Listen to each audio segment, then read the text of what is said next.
For any advertisements, contact us 9885272720. నా పేరు దోమల నాగేంద్ర, ఎనర్జీ వాస్తు ఎక్స్పర్ట్. ఈ వీడియోలో మనకు తూర్పు, ఉత్తర, పడమర, దక్షిణ దిక్కులు ప్లస్ 4 మూలలు 4 దిక్కులతో పాటుగా ఆకాశం కూడా ఒక దిక్కే, భూమి కూడా ఒక దిక్కే. ఈరోజు టాపిక్లో ఆకాశం, భూమి గురించి చర్చ ఉంటుందండి. మనకు ఇప్పటివరకు అన్ని వీడియోల్లో కూడా తూర్పు, ఉత్తర, దక్షిణ, పడమరల గురించి, ఈశాన్యము, ఆగ్నేయము, వాయువ్యము, నైరుతి మూలల గురించి చెప్పుకుంటూ వచ్చాను. ఈ వీడియోలో మాత్రం ఆకాశం మరియు భూమి ఇవి రెండు కూడా వాస్తు బలంలో ముఖ్యమైనవే. వాటి గురించి చర్చ ఈ వీడియోలో ఉంటుంది. మీరు ముఖ్యంగా చూడండి, మనము భూమి కూడా వాస్తుకు బలమే. పూర్వకాలం నుంచి వింటూ ఉంటాము. అప్పుడు వాస్తు అనే పదాన్ని వాడకున్నా కూడా ఏమని చెప్తూ ఉండేవారు? ఆ ఇంటి భూమి బలం మంచిది, ఆ ఇంటి స్థల బలం మంచిది. ఆ స్థలం మంచిదండి, అందుకే అతను డెవలప్ అయ్యాడు. ఆ స్థలం మంచి స్థలం కొన్నారు, అందుకే సక్సెస్ అయ్యారు. స్థలం మంచి స్థలం కొనడం ఏంటి, సక్సెస్ కావడం ఏంటి అని అంటే, ఆ స్థలంలో కనుక నెగిటివ్ ఎనర్జీ ఉంటే, నెగిటివ్ ఎనర్జీ స్థలంలో ఎలా వస్తుంది అండి? ఎముకల మూలంగా కావచ్చు, ఏమైనా ఖనిజ లవణాలు ఉంటే కూడా వస్తుంది. ఇది సెల్ రేడియేషన్ ఎలాంటిదో భూమి యొక్క రేడియేషన్ కూడా అలాంటిదే. సెల్ చుట్టూ రేడియేషన్ డెవలప్ అవుతూ ఉంటుంది. అది మన బ్రెయిన్ డ్యామేజ్ చేస్తూ ఉంటుందని మన డాక్టర్ చెప్తూ ఉంటారు కదా. సెల్ చాలా దగ్గర కాకుండా కాస్త దూరంగా పెట్టుకోండి, దూరంగా ఉంచి మాట్లాడండి అని ఎందుకు అంటూ ఉంటారంటే, దాని రేడియేషన్ ఎఫెక్ట్ ఎక్కువగా ఉంటుంది. అలాగే భూమికి కూడా రేడియేషన్ ఉంటుంది, భూమికి కూడా ఒత్తిడి ఉంటుంది. దీన్నే భూగర్భ ఒత్తిడి అంటాము, దీన్నే జియోపతిక్ స్ట్రెస్ అంటూ ఉంటాం. మరి స్ట్రెస్ భూమికి ఏ విధంగా వస్తూ ఉంటుంది? స్ట్రెస్కు భూమికి ఏ విధంగా వస్తూ ఉంటుందంటే, భూమిలో ఎముకలున్నా వస్తూ ఉంటుంది. మనం కట్టిన ఇల్లు ఏదైనా చెరువు లాంటి ప్రాంతంలో కానీ, ఏదైనా కొలను లాంటి ప్రాంతంలో కానీ, కింద బొగ్గు లాంటి ఖనిజ లవణాలు ఉన్న ప్రాంతంలో కానీ మన ఇల్లును నిర్మించినప్పుడు జియోపతిక్ స్ట్రెస్ ఏర్పడుతుందండి. రేడియేషన్ భూమి నుంచి వస్తూ ఉంటుంది. భూమి బలము సహజంగా మనం ఎలక్ట్రోమాగ్నెటిక్ ఫీల్డ్ ఫ్రీక్వెన్సీ ఎంత ఉండాలి అంటే 7.83 వరకు. ఇది మంచి హెడ్జ్, 7.83 హెడ్జ్ వరకు ఈ భూమి యొక్క ఫ్రీక్వెన్సీ మంచి బలాన్ని ఇస్తుంది. అది మనల్ని ప్రొటెక్ట్ చేస్తుంది, మనకు ఆరోగ్యంగా ఉండడానికి కూడా ఉపయోగపడుతుంది. కానీ కాలక్రమేణా ఏమవుతుందంటే, ఇప్పుడు అది 1500 హెడ్జ్ వరకు వెళ్ళిపోతుంది, అంటే డిజార్డర్ అయిపోతుంది అనమాట. దాంతో నెగిటివ్ ఎనర్జీ ఫామ్ అవుతుంది, రేడియేషన్ ఎఫెక్ట్ పెరుగుతుంది. మనకు హెల్త్ ప్రాబ్లమ్స్ వస్తూ ఉంటాయి, వాస్తు బలం కూడా దెబ్బతింటుంది. చాలామంది ఇళ్లలోకి వెళ్ళినప్పుడు ఏమడుగుతూ ఉంటారు, సార్ చాలామంది వాస్తు వాళ్ళు వచ్చారంటే నేను వెళ్తే కూడా వాస్తు బాగానే ఉంటుంది ఆ ఇంట్లో, కానీ భూమిలో ఉన్న ప్రాబ్లం క్యాచ్ చేయకపోతే మనము చెప్పలేము. ఆ భూమిలో కూడా ప్రాబ్లం వస్తుంది, దానివల్ల మనకు బ్రహ్మస్థానం కూడా దెబ్బతింటుంది. బ్రహ్మస్థానం ఇచ్చే బలాన్ని ఇవ్వదు. ఎందుకు అంటే జియోపతిక్ స్ట్రెస్, భూమిలో ఒత్తిడి. అవును సార్, మరి ఈ జియోపతిక్ స్ట్రెస్ ఉంది కదా, ఈ ఒత్తిడిని ఎలా మనము పరిగణలోకి తీసుకోవాలి, ఎలా గమనించాలి, ఉంది అని మనకు ఎలా తెలుస్తుంది అని అంటే, మీకు సంకేతాలు వస్తూ ఉంటాయండి. ఎలాంటి సంకేతాలు అంటే చూడండి, గబ్బిలాలు వస్తూ ఉంటాయి ఇంటికి. గబ్బిలాలు రాగానే చాలామంది ఏం చెప్తారంటే, ఇంట్లో చెడు జరగబోయే అవకాశం ఉంది, దానికి సిగ్నల్గా గబ్బిలాలు వస్తున్నాయని చెప్పేసి ఒక 3 మంత్స్ 6 మంత్స్ ఇల్లును వదిలిపెట్టమని చెప్తూ ఉంటారు. నేనేమంటానంటే, 3 మంత్స్ మీరు ఇల్లును వదిలిపెట్టి వెళ్ళిపోయారనుకోండి, అంత మాత్రం నెగిటివ్ ఎనర్జీ దాంట్లో నుంచి పోదు. అదేవిధంగా పాములు తరచుగా వస్తూ ఉంటాయి, గమనించండి. పాములు ఇంట్లోకి తరచుగా వస్తూ ఉన్న జియోపతిక్ స్ట్రెస్ ఉన్నట్టే. అన్నిటికన్నా ముఖ్యమైన పాయింట్ అండి, తేనెటీగలు గూడు పెడుతూ ఉంటాయి చూడండి. తేనె పట్టు కానీ తేనె తుట్టె కానీ అంటూ ఉంటాం. ఒక ప్రాంతంలో తేనె పట్టు, తేనెటీగలు గూడు పెట్టాయనుకోండి, అక్కడ జియోపతిక్ స్ట్రెస్ ఉన్నట్టే. అది మనకు కూడా సింబలే. కాకపోతే ఈ విషయంలో కొంతమంది ఏం చెప్తూ ఉంటారంటే, ఆ తేనెటీగలు వచ్చి గూడు పెట్టిన ప్రాంతాన్ని, తేనె పట్టు లాంటి ప్రాంతాన్ని నైరుతిలో పెట్టిందనుకోండి చెడు జరుగుతుంది అంటారు, ఈశాన్యంలో పెట్టిందనుకోండి మంచి జరుగుతుంది అంటారు.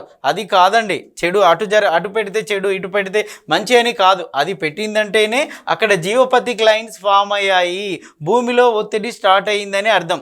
ఇది ముఖ్యంగా మనం ఇక్కడ గమనిస్తూ ఉంటామంటే, G+1, 2, 3 ground first second third లేదా అపార్ట్మెంట్లో కూడా మనం ఎక్కువ గమనిస్తూ ఉంటాం.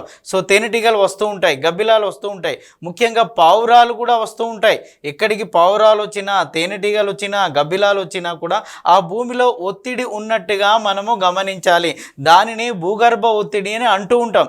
దీనివల్ల ఏమవుతుంది అంటే మన సెల్కు ఉన్న చుట్టూ ఉండే లేయర్, ప్రొటెక్ట్ లేయర్ అనేది అది దెబ్బతింటుందండి. దాని నుంచి మన కణము అది కాపాడలేదు. దాని మూలంగా మైటోకాండ్రియా దెబ్బతింటుంది, డిఎన్ఏ కూడా డిస్టర్బ్ అవుతుంది. సో హెల్త్ ప్రాబ్లమ్స్ స్టార్ట్ అవుతూ ఉంటాయి. అది చివరికి దేనికి దారితీస్తుంది అంటే క్యాన్సర్కు కూడా దారితీస్తుంది. ఎక్కువగా హైదరాబాద్ లాంటి మెట్రోపాలిటన్ సిటీస్లో ఈ క్యాన్సర్ పేషెంట్స్ రోజు రోజుకు పెరుగుతూనే ఉన్నారు. నాకు ఫోన్స్ వస్తూ ఉంటాయండి హెల్త్ ప్రాబ్లం అని చెప్పగానే. నాకు వచ్చే దాంట్లో 40% క్యాన్సర్ పేషెంట్స్ ఉన్న ఇంటి నుంచే ఫోన్లు వస్తున్నాయి ఈ మధ్య. కారణం ఏంటి అంటే హెల్త్ ప్రాబ్లమ్స్, క్యాన్సర్.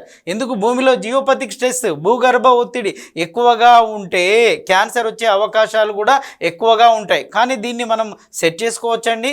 దాని నుంచి ఆ జియోపతిక్ స్ట్రెస్ను మన ఇంట్లో నుంచి ఎప్పుడైతే తొలగిస్తామో మన ఇల్లు వాస్తుకు కూడా సెట్ అవుతుంది, అనారోగ్య సమస్యలు ఉండవు. మరి జియోపతిక్ స్ట్రెస్ ఉంటే మన ఆరా పవర్ కూడా మైనస్లోకి వెళ్ళిపోతుంది. ఎలా? మన ఆరా పవర్ అని అంటూ ఉంటాం చూడండి, ఏయుఆర్ఏ అంటే ఇది ఆరా అన్నమాట. ఈ ఆరా పవర్ సహజంగా ఎలా వస్తుంది అంటే ధ్యానం చేస్తే వస్తుందండి ఆరా పవర్.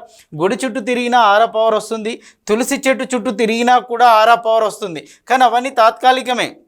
మన ఇంట్లో జియోపతిక్ స్ట్రెస్ ఉందనుకోండి, మన చుట్టూ ఉండే ఆరా పవర్ కట్ అవుతుంది. అంటే కాంతి వలయము, కాంతి పుంజము కట్ అవుతుంది. చూడండి, కొందరిని చూడగానే నమస్తే పెట్టాలనిపిస్తుంది, కానీ కొందరిని చూస్తే తిట్టాలనిపిస్తుంది. కారణం ఏంటంటే అతనికి ఆరా పవర్ లేదు. కొంతమంది ఒక వ్యక్తిని కొడదామని కూడా వెళ్తూ ఉంటారు. ఆ వ్యక్తికి ఆరా పవర్ ఉందనుకోండి, అతన్ని నమస్కరించి వస్తూ ఉంటారు. సో ఈ ఆరా పవర్ పెరగాలన్నా తగ్గాలన్నా మనం ఉంటున్న ఇంటి నివాసమే ప్రముఖ పాత్ర పోషిస్తుంది.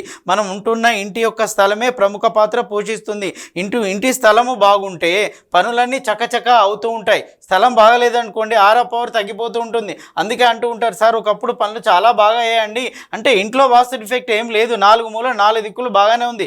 కానీ ఒకప్పుడు బాగా ఈ మధ్య పనులే కావట్లేదు, అనుకున్నవి ఏవి కావట్లేదు అంటే కారణం ఏంటంటే భూమి బలం తగ్గిపోయింది, అంటే మనకు జియోపతిక్ స్ట్రెస్ పెరిగిపోయింది.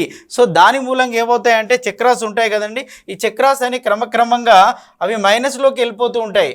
సో చక్రాస్ చాలా స్ట్రాంగ్గా ఉండవు, వీక్ అయిపోతూ ఉంటాయి. సో దాని మూలంగా బలం అనేది చేకూరకుండా మనం అనారోగ్యం కావడానికి అవకాశం ఉంటుంది. సో జియోపతిక్ స్ట్రెస్ ఏ విధంగా వస్తుందో చూడండి.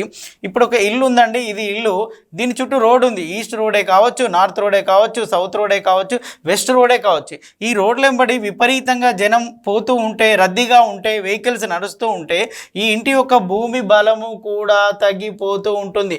మరికొందరికి 3 రోడ్స్ ఉంటాయి. సో దానివల్ల భూమి బలం ఇంకా ఎక్కువగా తగ్గుతూ ఉంటుంది. అంటే జనం రాకపోకలు తక్కువగా ఉంటే వేరండి, ఎక్కువగా ఉందనుకోండి, సో దానివల్ల ఒత్తిడి బాగా పెరిగి జియోపతిక్ స్ట్రెస్ అనేది ఆ ఇంట్లో డెవలప్ అవుతూ ఉంటుంది. మరికొన్ని ఇల్లులు ఉంటాయి చూడండి, పూర్వకాలంలో కట్టిన ఇల్లులు ఉంటాయి, 100 years ago కట్టిన ఇల్లులు ఉంటాయి. ఆ పాత ఇంటిని తీసేసి కొత్త ఇల్లు నిర్మిస్తూ ఉంటారు. దాంట్లో కూడా జియోపతిక్ స్ట్రెస్ ఉంటుంది, భూగర్భ ఒత్తిడి ఆ ఇంట్లో కూడా ఉంటుంది, ఆ స్థలంలో కూడా ఉంటుంది. సో లేదా ఏదైనా కొలంలో కట్టారనుకోండి, నది ప్రవాహ ప్రాంతంలో కట్టారనుకోండి, ఆటోమేటిక్గా అక్కడ జియోపతిక్ స్ట్రెస్ సహజంగా ఉంటుంది. సో మనం అనుకోకుండా ఒక ల్యాండ్ కొంటాం, అక్కడ ఎలాంటి ప్రాబ్లం ఉందో మనకు తెలియదు కదా, అక్కడ ఇల్లు కట్టగానే నెగిటివ్ స్టార్ట్ అవుతూ ఉంటుంది. కారణము జియోపతిక్ స్ట్రెస్. ఇప్పుడు ఈ విధంగా రోడ్లు ఉంటే కూడా జియోపతిక్ స్ట్రెస్ అనేది ఆ ఇంట్లో డెవలప్ అవుతుంది. మరికొన్ని సందర్భాల్లో మీరు చూడండి, ఇక్కడ ఇది అపార్ట్మెంట్ అండి, ఇగో ఇది అపార్ట్మెంట్లో తక్కువ ప్లేస్లో ఎక్కువ ఫ్లాట్స్ కడుతూ ఉంటారు. టవర్స్ 25 ఫ్లాట్స్ కానీ 30 వరకు కూడా విపరీతంగా హైట్ కడుతూ ఉంటారు. ముఖ్యంగా అపార్ట్మెంట్స్లో జియోపతిక్ స్ట్రెస్ చాలా చాలా ఎక్కువగా ఉంటుంది. ఎందుకు అంటే తక్కువ ప్లేస్లో ఎక్కువ వెయిట్ వేస్తారు. ఇప్పుడు నేను చూడండి 50 kgs వరకు బరువు నేను మోయగలను. నా మీద 100 kgs పెడితే ఏమవుతుంది, ఆయాసం వస్తుంది, అమ్మాయి అంటాను, నా వల్ల కాదు అంటాను, నా ఎనర్జీ వీక్ అవుతూ ఉంటుంది, నేను కుప్పకూలిపోతాను. అదేవిధంగా మనము తక్కువ ప్లేస్లో ఎక్కువ బరువు వేసామే అనుకోండి, అప్పుడు భూగర్భ ఒత్తిడి స్టార్ట్ అవుతుంది. అపార్ట్మెంట్లో అదే కదా జరుగుతూ ఉంటుంది. సో 20 floor వరకు ఉంటాయండి, 30 ఉంటాయి, 40, 50 వరకు కూడా ఉంటాయి. సో దానివల్ల భూమి యొక్క బలం తగ్గిపోతుంది. ఇక్కడి నుంచి రేడియేషన్ స్టార్ట్ అయ్యి ప్రతి ఫ్లోర్కి అప్లై అవుతూ వెళ్తూ ఉంటుంది. అందుకే అపార్ట్మెంట్లో ఫస్ట్ చూడాల్సింది ఫ్లాట్లో జియోపతిక్ స్ట్రెస్ని చెక్ చేసుకోవాలండి.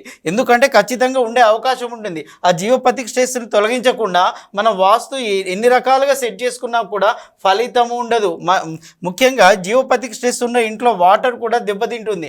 ఆ వాటర్ తాగితే కూడా అనారోగ్య సమస్యలు వస్తాయి. మీరు ఎన్ని కాస్ట్లీ ప్రొడక్ట్స్ పెట్టినా, ఎన్ని కాస్ట్లీ మెషిన్స్ పెట్టినా కూడా అది పాజిటివ్ రిజల్ట్ ఇవ్వదు. కారణం ఏంటంటే జియోపతిక్ స్ట్రెస్, ఆ ఒత్తిడి మూలంగా ఆ ఇంటికి అలాంటి ఫలితాలు వస్తూ ఉంటాయి. తక్కువ ప్లేస్లో ఎక్కువ బరువు వేసినప్పుడు ఆ పరిస్థితి ఉంటుంది. పూర్వకాలంలో మనకు చూడండి, మనకి అపార్ట్మెంట్స్ కల్చర్ లేదండి. అప్పుడు ఎలా ఉండేది అంటే ఒక ఇల్లు ఉండేది, అది కేవలం పైన స్లాబ్ కూడా ఉండకపోయేది, గుడిసెలాగా ఒక గూనె పెంక ఇల్లులాగా ఉండేది. అప్పుడు ఈ ఒత్తిడి అనేది మనకు లేదు. కానీ ఒత్తిడి ఇప్పుడు విపరీతంగా పెరిగిపోయింది. ఈ లైన్స్ ఎలా ఉంటాయంటే మీరు చూడండి, ఈస్ట్ టు వెస్ట్కు ఈ జియోపతిక్ లైన్స్ ట్రావెల్ చేస్తాయండి. సో అలాగే నార్త్ టు సౌత్ కూడా ఈ లైన్స్ ట్రావెల్ చేస్తాయి. మీరు ఇలా చూడండి, అంటే ఇది ఒక జాలి ఆకారంలో ఉంటుంది, ఇలా జాలీలాగా వస్తూ ఉంటాయి. స్టార్టింగ్లో ఒకటే లైన్ ఉండొచ్చండి, క్రమక్రమంగా ఆ లైన్స్ పెరుగుతూ ఉంటాయి. సో లైన్స్ విపరీతంగా పెరుగుతూ ఉంటాయి. ఫస్ట్ కొంతమంది మీ ఇంటికి వచ్చి జియోపతిక్ లైన్స్ అని 1 లైన్ కట్ చేసి పోయాడు అనుకోండి, సో అంతటితో ఆ కేస్ స్టడీ ఆగదండి, అది రోజు రోజుకు పెరుగుతూనే ఉంటుంది. సో లైన్స్ కట్ చేయాలంటే టోటల్గా రేడియస్ మొత్తం కట్ చేయాలన్నమాట. అప్పుడు మాత్రమే ఆ లైన్ పెరగడానికి అవకాశం ఉండదు. కొంతమంది అవగాహన రాహిత్యంతో ఏం చేస్తారంటే, మీ ఇంట్లో ఒకటే లైన్ ఉందండి, 2 లైన్స్ ఉన్నాయని చెప్పేసి దానికి సంబంధించిన మెటీరియల్ పెట్టి వెళ్తారు, కానీ అది సఫిషియెంట్ రిజల్ట్ ఇవ్వదు. ఎందుకు అంటే నేను ఎనర్జీ వాస్తు ఎక్స్పర్ట్ అండి, గత 15 ఇయర్స్ నుంచి నేను చేసే పనే ఇది. చాలామంది నన్ను అడుగుతూ ఉంటారు, సార్ వాస్తులో మీరు ఎనర్జీ వాస్తు ఏంటి సార్ అంటే, నా ఎనర్జీ వాస్తు ఇది, నెగిటివ్ ఎనర్జీని నల్లిఫై చేసి పాజిటివ్ ఎనర్జీని ప్రొడక్ట్ చేయడమే నా ఎనర్జీ వాస్తు యొక్క స్పెషలైజేషన్ అనమాట. సో అందుకే చెప్తున్నాను, ఈ నెగిటివ్ లైన్స్ ఉంటాయి చూడండి, వీటి 1 లైన్ కట్ చేయడం వల్ల కంప్లీట్గా అది రిమూవ్ కాదు, క్యూర్ కాదు, టోటల్ రేడియస్గా మొత్తాన్ని కట్ చేయాల్సి వస్తుంది. మరి కొన్ని సందర్భంలో చూడండి, మీకు ఈ జియోపతిక్ లైన్స్ డయాగ్నల్గా వస్తాయి, ఇలా వస్తాయండి. ఇక్కడ చూడండి, ఇలా వచ్చేసింది ఒక లైను, ఇంకొక లైన్ ఇలా వెళ్ళిపోతుందండి, ఇట్లా వెళ్ళిపోతుంటాయి. ఇలా ఎప్పుడైతే డయాగ్నల్ లైన్ ఇలా వచ్చింది అనుకోండి, సో ఇక్కడ బెడ్ పడింది అనుకోండి, ఎవరైతే ఇక్కడ బెడ్ పెట్టుకొని ఉంటారో అతను 5 to 6 అవర్స్ పడుకుంటే క్యాన్సర్ అటాక్ అయ్యే అవకాశాలు చాలా చాలా ఎక్కువ. ఎందుకంటే డిఎన్ఏనే డిస్టర్బ్ అవుతుంది, సెల్ని ప్రొటెక్ట్ చేసే లేయరే డిస్టర్బ్ అవుతుంది, మైటోకాండ్రియా డిస్టర్బ్ అవుతుంది, దాంతో క్యాన్సర్ వచ్చే అవకాశాలు ఎక్కువ ఉంటాయి. ఇంటికి పావురాలు వస్తున్నాయంటే జియోపతిక్ స్ట్రెస్ ఎక్కువగా ఉన్నట్టే మీరు గమనించండి. సో అపార్ట్మెంట్లో హైదరాబాద్లో నెంబర్ ఆఫ్ కేస్ స్టడీస్ నేను చేశాను కాబట్టి చెప్తున్నాను. సో దీంతో జియోపతిక్ స్ట్రెస్ విపరీతంగా పెరిగిపోతుంది. తక్కువ టైంలో అతనికి క్యాన్సర్ వచ్చే అవకాశం ఉంటుంది. ఎందుకంటే రేడియేషన్ ఎక్కువగా ఉంటుంది. జంక్షన్ మీద బెడ్ ఉంది అంటే రేడియేషన్ ఎక్కువగా ఉంటుంది. ముఖ్యంగా ఇంట్లో ఉన్న ఆడవాళ్ళు చూడండి, వాళ్ళు జనరల్గా ఒకప్పుడు ఒక 5 to 6 అవర్స్ కంటిన్యూగా వర్క్ చేసిన అలసిపోని వారు ఈ జియోపతిక్ స్ట్రెస్ పెరిగిపోయింది అనుకోండి, తను ఉన్న ఇంట్లోనే జియోపతిక్ స్ట్రెస్ ఇయర్కు పెరుగుతూ ఉంటుంది అనుకోండి, అప్పుడు వాళ్ళు బాగా టైర్డ్ అవుతూ ఉంటారు, అలసిపోతూ ఉంటారు. కారణం ఏంటంటే భూగర్భ ఒత్తిడి, ఆ రేడియేషన్ వాళ్ళ మీద ఎఫెక్ట్ చూపుతూ ఉంటుంది. మన సెల్తో ఎక్కువ టైం మనం ఇలా మాట్లాడామనుకోండి, సో మన బ్రెయిన్ సెల్స్ కూడా డ్యామేజ్ అవుతూ ఉంటాయి. సో అప్పుడు మనకు తెలిసిపోతుంది ఆ ఎఫెక్ట్ ఎలాంటిదో. అలాగే భూమిలో ఉన్న జియోపతిక్ స్ట్రెస్, సో ఈ విధంగా డయాగ్నల్గా లైన్స్ వచ్చేసి జంక్షన్ ఏర్పడింది అనుకోండి, ఇక్కడ ప్రతి పాయింట్లో జంక్షన్ ఉందండి చూడండి. సో ఇలాంటి కాడ క్యాన్సర్ అటాక్ అవుతుంది. రీసెంట్గా నేను హైదరాబాద్లో జూబ్లీ హిల్స్లో ఉన్న ఒక అపార్ట్మెంట్ ఫ్లాట్కి వెళ్ళానండి. వెళ్ళి చూడగానే అక్కడ డయాగ్నల్ లైన్స్ వచ్చేసాయి. సార్ దేర్ ఇస్ ఛాన్స్ అని చెప్పాను. 1 month తర్వాత వాళ్ళ ఇంట్లో క్యాన్సర్ అటాక్ అయిపోయింది. ఆల్రెడీ క్యాన్సర్ వచ్చింది, కాకపోతే అది 4th స్టేజ్లో ఉంది. సో మనం క్యూర్ చేయకముందే ఆ డెత్ ఇన్సిడెంట్ జరిగిందండి. ఎందుకు అని అంటే, సో ఆల్రెడీ జియోపతిక్ స్ట్రెస్ బాగా విపరీతంగా పెరిగిపోయి 4th స్టేజ్కి వెళ్ళిపోయింది. ఆ విధంగానే కూకట్పల్లిలో కూడా ఒక సంఘటన జరిగింది. చాలా సంఘటనలు రోజు చూస్తూనే ఉంటాను. అందుకనే ఏమంటారంటే, ముందు జియోపతిక్ స్ట్రెస్ని కట్ చేసుకోండి. అప్పుడు ఏమవుతుందంటే ఆరా పవర్ పెరుగుతుంది, ప్రశాంతంగా ఉంటాము, హ్యాపీగా ఉంటాము, ఆనందంగా ఉంటాము. మన చుట్టూ ఎప్పుడైతే ఆరా పవర్ పెరుగుతుందో మనం అనుకున్న పనులన్నీ జరిగే అవకాశం ఉంటుందండి. సో ఇది జియోపతిక్ స్ట్రెస్. నా సబ్జెక్ట్లో ఇది కూడా ఒక పార్టేనండి. ఎనర్జీ వాస్తు ఎక్స్పర్ట్గా నేను చేసే పనిలో ఇది కూడా ఒక భాగమే. సో ఇది గత 15 years నుంచి ఈ ఫీల్డ్లో ఉన్నాను కాబట్టి ఎక్కడ లైన్స్ వస్తున్నాయి, ఏ విధంగా వస్తున్నాయి, ఏ విధంగా కట్ చేయాలో నాకు దీని మీద బాగా అవగాహన ఉంది, అనుభవం ఉంది. సో ఇంట్లోకి వెళ్ళగానే నేను చెప్పే శక్తి సామర్థ్యాలు నా అనుభవంతో నాకు వచ్చాయండి. ఇంకో పాయింట్ చెప్తున్నాను, cosmic energy. So cosmic energy చూడండి, స్కై నుంచి వస్తూ ఉంటుంది. సో ఎప్పుడైతే మనము ఈ అపార్ట్మెంట్ ఉందండి, లేయర్స్ పడ్డాయి కదా, ఈ ఇంట్లోకి ఇక్కడ ఉన్న ఫ్లాట్ ఉందనుకున్నాం, దీంట్లోకి కాస్మిక్ ఎనర్జీ ఎంటర్ కాదు. ఎందుకంటే ఈ లేయర్స్ అన్ని కట్ చేశాయి. సో స్కై నుంచి వచ్చే కాస్మిక్ ఎనర్జీ లోపలికి ఎంటర్ కాకుండా ఈ స్లాబ్లను ఏం చేస్తాయంటే దాన్ని ఆపుతూ ఉంటాయి, బ్రేక్ చేస్తూ ఉంటాయి. అప్పుడు కాస్మిక్ ఎనర్జీ ఎంటర్ కాదు. సో దాని మూలంగా కూడా హీలింగ్ ఉండదు. మనకు ప్రకృతి మనల్ని పుట్టించి సెల్ఫ్ హీలింగ్ కెపాసిటీ మనకి ఇచ్చిందండి. చూడండి, అడవిలో ఉన్నటువంటి ఒక కుక్కను చూడండి, అది చాలా స్ట్రాంగ్గా ఉంటుంది. మన స్ట్రీట్లో ఉన్న కుక్కను చూడండి, చాలా వీక్గా ఉంటుంది. కారణం ఏంటి? అడవిలోకి వెళ్తున్న వ్యక్తులను చూడండి, వాళ్ళు చాలా స్ట్రాంగ్గా ఉంటారు. కారణం ఏంటంటే కాస్మిక్ ఎనర్జీని రెగ్యులర్గా రిసీవ్ చేసుకుంటూ ఉంటారు. సో మనము కరోనా సమయంలో మీరు గమనించండి, రోడ్ల మీద భిక్షాటన చేస్తున్న వాళ్ళు చనిపోలేదండి, మార్కెటింగ్ చేసే వాళ్ళు చనిపోలేదు, పండ్లు కాయగూరలు అమ్మే వాళ్ళు కూడా ఎక్కువ మంది చనిపోలేదు. కారణం వాళ్ళు స్కై నుంచి ఫ్రీగా కాస్మిక్ ఎనర్జీ తీసుకుంటున్నారు, వాళ్ళ చక్రాస్ హీలింగ్ అవుతున్నాయి. నేచురల్ హీలింగ్ కెపాసిటీ బయట ఉంటే వస్తుందండి. కానీ ఎవరైతే ఇంట్లో ఉంటారో, ఎవరైతే ఫ్లాట్లో కానీ ఇలా ఏసీ రూములలో ఉంటారో, ఎవరికైతే పైన స్లాబ్లు లేయర్స్గా ఉంటూ ఉంటాయో వాళ్ళ కాస్మిక్ ఎనర్జీ సహజంగా రాదు. ఎప్పుడైతే కాస్మిక్ ఎనర్జీ సహజంగా రాదో వాళ్ళకి హీలింగ్ కెపాసిటీ తగ్గిపోతుంది. హీలింగ్ కెపాసిటీ కంప్లీట్గా తగ్గిపోతుంది. ఈ అపార్ట్మెంట్ చూడండి, ఇక్కడ నుంచి హీలింగ్ కాదనమాట. ఇది ఫస్ట్ లేయర్, సెకండ్ లేయర్, ఇవన్నీ స్లాబ్సే, కాంక్రీట్ స్లాబ్స్ కాబట్టి కాస్మిక్ ఎనర్జీ ఎంటర్ కాదు. అదే నేచురల్గా మన పూర్వకాలం చూడండి, బయట అప్పుడు ఈ స్లాబ్ వ్యవస్థ లేదండి. సో గుడిసెలాగా ఉండేది లేదా గోనపెంకలాగా ఉండేది. అవి ఏం చేసేయంటే కాస్మిక్ ఎనర్జీని రిసీవ్ చేసుకొని ఇలా చక్రాస్ అన్ని హీలింగ్ అయ్యేయండి. ఇలా చక్రాస్ సహస్రార చక్రం నుండి ఈ మూలాధార చక్రం వరకు కాస్మిక్ ఎనర్జీ ఎంటర్ అవుతూ ఉండేది. అప్పుడు సహజంగా చక్రాస్ హీలింగ్ అవుతూ ఉంటాయి. చూడండి, చిన్న పిల్లలు పుట్టగానే చూడండి, వాళ్ళ తల భాగాన్ని చూడండి, ఇక్కడ మాడ అంటాం కదా, ఇది ఇలా ఓపెన్గా ఉంటుందండి, హీలింగ్ అవుతూ ఉంటుంది. కాలక్రమేణంగా హీలింగ్ అయిన తర్వాత ఇది క్లోజ్ అవుతూ ఉంటుంది.